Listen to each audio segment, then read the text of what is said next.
சுட்டி 360 அப்படிங்கிற சேனலுக்கு வரவேற்கிறது மிக்க மகிழ்ச்சி. இன்றைக்கி லீடர் படத்துடைய விமர்சனத்தை பார்த்துடலாம். லெஜண்ட் சரவணுடைய மாஸ் முயற்சியில் படம் சமீபத்தில் வெளியாக இருக்குது.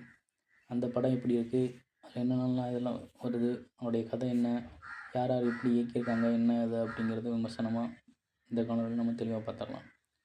கடந்த 2022ஆம் ஆண்டு த லெஜண்ட் படத்தின் மூலம் தமிழ் சினிமாவுக்கு அறிமுகமானவர் தான் சரவணன் ஸ்டோர் சரவணன். அந்த படத்தில் சந்தித்த விமர்சனங்களையும் கிண்டல்களையும் ஒரு சவாலாக ஏற்று தற்போது லீடர் படத்தின் மூலம் மீண்டும் ரீஎன்ட்ரி கொடுத்துள்ளார்.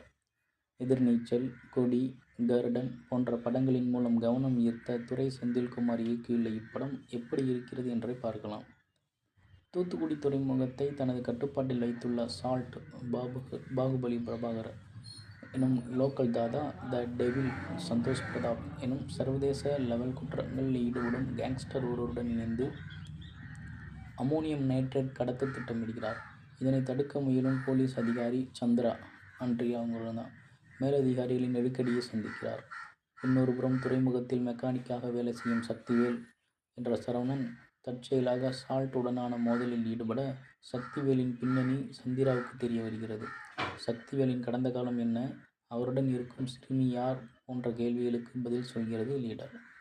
தனது முந்தைய படத்தில் இருந்த அதீத கமர்ஷியல் தனம் இதில் இடம்பெறக்கூடாது என்பதில் தயாரிப்பாளர் லெஜண்ட் சரவணன் உறுதியாக இருந்திருப்பார் என்பதும் படத்தின் ட்ரெய்லர் வந்தபோது தெரிந்தது. அதனை மனதில் கொண்டு தன்னால் முடிந்த அளவு கண்ணை பறிக்கும் கலர்ஃபுல் பிரேம்கள் எதுவும் இன்றி ஒரு டார்க் ஆக்ஷன் த்ரில்லரை உருவாக்கியுள்ளார் இயக்குனர் துரை செந்தில்குமார். சரவணனை ஒரு அதீத பிம்பமாக தூக்கி காட்டாமல் ஒரு அழுத்தமான ஆக்ஷன் படத்துக்கு ஏற்ற ஒரு அமைதியான கதாபாத்திரமாக வடிவமைத்து இருக்கிறார். ஒரு த்ரில்லர் படத்திற்கு தேவையான விறுவிறுப்பான தொடக்கத்துடன் படம் ஆரம்பிக்கிறது. வில்லனின் பின்னணி, அடுத்து ஹீரோவின் வாழ்க்கை, துணை கதாபாத்திரங்களின் அறிமுகம் என அடுத்தடுத்து காட்சிகள் நகர்வது நம்மை வியப்பில் ஆழ்த்துகிறது. கிட்டத்தட்ட இடைவேளை வரையுமே திரைக்கதை எங்குமே தேங்கிவிடவில்லை. இடைவேளைக்கு முந்தைய 20 நிமிட காட்சிகள் நிமிர்ந்து உட்கார வைத்து விடுகின்றன. இடைவேளை காட்சியும் பக்கா மாஸ். பாட்ஷா, தெறி போன்ற படங்களின் சாயல் ஆங்காங்கே தெரிந்தாலும் அதனை இயக்குனர் கையாண்ட விதம் நம்மை திளைக்க வைக்கிறது. சில இடங்களில் லாஜிக் ஹெவியாக மீறப்பட்டாலும் முதல் பாதி திரைக்கதையின் வேகம் அதனை பெரிய குறையாக தெரியவிடாமல் பார்த்து கொள்கிறது. முந்தைய படத்தோடு ஒப்பிடுகையில் சரவணனுக்கு இது பல படிகள் முன்னேற்றம் எனலாம். அளவுக்கு அதிகமாக நடிக்க முயலாமல் நடனம், நகைச்சுவை போன்ற விஷப்பரீட்சைகளில் இறங்காமல் இயக்குனரிடம் தன்னை முழுமையாக ஒப்படைத்துள்ளார். குறிப்பாக முந்தைய படத்தின் தனது தோற்றம், நடிப்பு குறித்த விமர்சனங்களை கவனத்தில் கொண்டு இதில் முடிந்த அளவு தன்னை மெருகேற்றியுள்ளார். ட்ரோல்களை கண்டு துவண்டு விடாமல் தொடர்ந்து முயற்சி செய்யும் அவரை மனதார நாம் பாராட்டலாம். எனினும் வசன உச்சரிப்பு, எமோஷனல் காட்சிகளில் இன்னும் கவனம் செலுத்தி இருக்கலாம். அடுத்தடுத்த படங்களில் இதையும் சரி செய்வார் என்று சரவணனை நம்பலாம். வழக்கமான கார்ப்பரேட் வில்லனாக வந்தாலும் சந்தோஷ் பிரதாப் ஈர்க்கிறார். ஷாம், ஆண்ட்ரியா, லால் ஆகியோருக்கு பெரிய வேலை இல்லை. பாயல் ராஜ்புத் சில காட்சிகளுக்கு நாயகி என்ற பெயரில் உதவியிருக்கிறார். விடிவி கணேஷ் நகைச்சுவைக்கு முயற்சி செய்திருக்கிறார். ஆனால் அது பெரிதாக ஈடுபடவில்லை. படத்தின் இரண்டாம் பாதியில் வரும் நீண்ட ஃப்ளாஷ்பேக் காட்சி சோர்வை தருகிறது. சில இடங்களில் கதை சொல்லப்பட்ட விதம் மிகவும் பழைய டெக்னிக்காக இருந்தாலும் சர்வதேச உளவு அதிகாரிகளின் செயல்பாடுகள் என்று சொல்லப்படுபவை நம்பகத்தன்மையற்றதாகவும் சில இடங்களில் காமெடியாகவும் உள்ளது.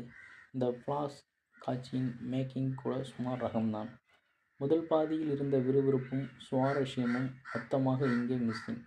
ட்விஸ்ட் மேல் ட்விஸ்ட், ட்விஸ்ட்டுக்குள் ஒரு ட்விஸ்ட், குட்டி ட்விஸ்ட், பெரிய ட்விஸ்ட், சின்ன ட்விஸ்ட், அந்தர்பல்ட்டி ட்விஸ்ட் என்று வந்து கொண்டே இருக்கிறது. ஆனால் அவை ஆடியன்ஸினிடம் எந்த தாக்கத்தையும் ஏற்படுத்தவில்லை.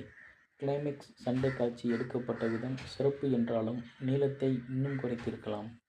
தொழில்நுட்ப ரீதியாக படம் மிகவும் உயர் தரத்தில் உள்ளது.